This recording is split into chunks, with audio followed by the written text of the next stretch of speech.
One of the best tight ends we've ever seen at this level is Brock Bowers, and now he's undergoing right now that tightrope procedure. 4 to 6 weeks is that recovery time. Some people out there have heard that this injury might be a little more than people are saying on the surface. If Brock Bowers doesn't come back, do you think Georgia can still three-peat? Yeah. Do I think they will? They would not be my pick.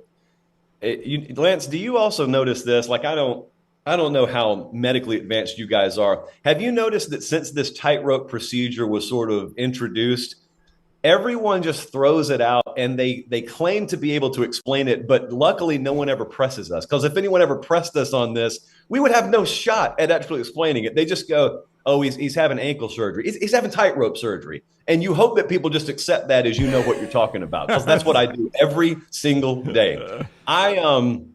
This is where I think Vegas gets it wrong sometimes.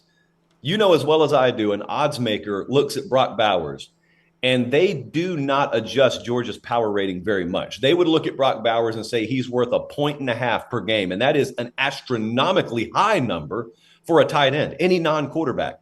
I just flat out disagree with that philosophy. There's no way you've watched Georgia football this year, and you're telling me that Brock Bowers is only worth 1.5 to even 2 points per game operationally in the way they go about things offensively. No way. And so, like, they don't beat Auburn if they don't have him, period. And their toughest stretch is coming up. Like, they've got a rejuvenated Florida team coming up, and I know people still discount that. Oh, it's Florida. Well, brother, if you can't score, every game's in play.